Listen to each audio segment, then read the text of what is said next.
One of the most common questions I often receive from people is, Doc, when should I let go of a relationship? And so I want to share with you a small excerpt of a conversation that I had with a 35-year-old new male client. And it's my hope that what I shared with him helps you the way it enlightened him.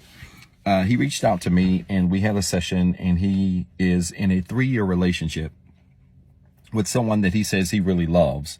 He said the relationship has, its share of ups and downs, in his opinion, more downs than ups.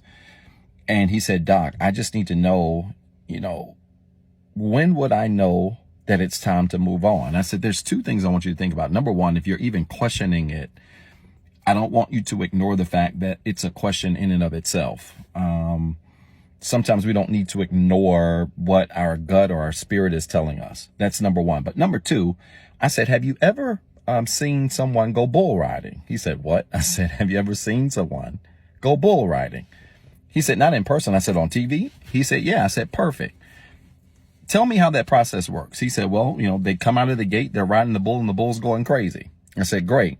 And is that person's goal to stay on the bull? He said, yeah. I said, how long do they stay on the bull? He said, as long as they can. I said, what happens? How does that person get off the bull? He says, either they get thrown off or they jump off. I said, perfect. If your relationship is the bull and you're the person riding it, understand that holding on too long becomes a problem when holding on puts your life in danger. Anytime you put yourself in danger for the sake of holding on to something, whether that's physical danger, mental danger, emotional danger, psychological danger, financial danger, anytime we choose to hold on to something and ignore the danger that holding on to it puts our own life in, then we are riding a bull. He said, wow. I said, but let's keep going. That bull rider attempts to ride the bull, and there's something else that happens. I said, typically there are some people running after the bull. He said, right. I said, yeah, normally 2 or 3 people running after the bull. I said, why? He said, I'm assuming to try to rescue him. I said, yes and no. Yes, to rescue him if they are trying to help him get off the bull, but also to be there to try to help pull him off if he can't manage to get off himself.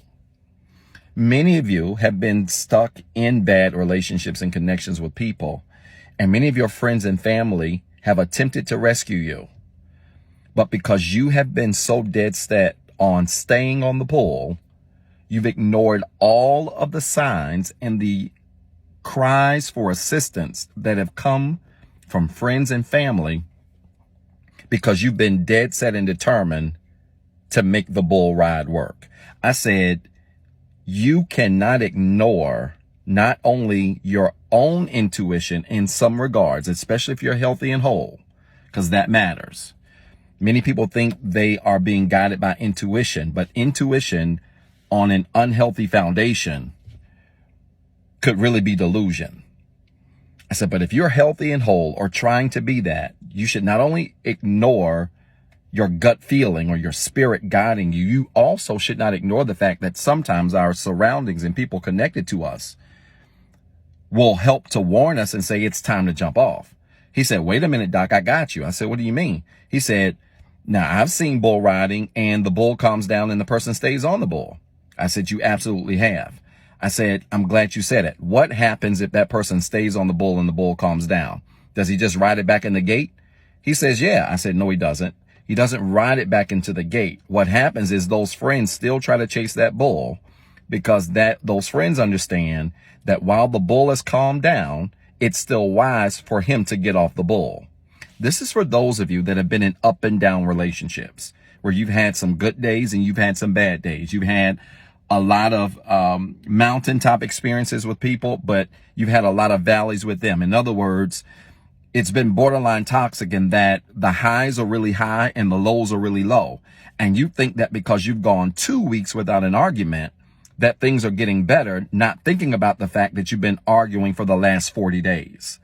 Understand this, that the reason why those people still run after the bull rider is because they understand that while that bull is resting now, and maybe the bull got tired from all of the jumping, while that bull might be resting now and not going crazy, they also understand that that bull does not want another whole grown person on top of them. Eventually, they're going to do what they've always done, and that is throw the person or the bull rider off the bull.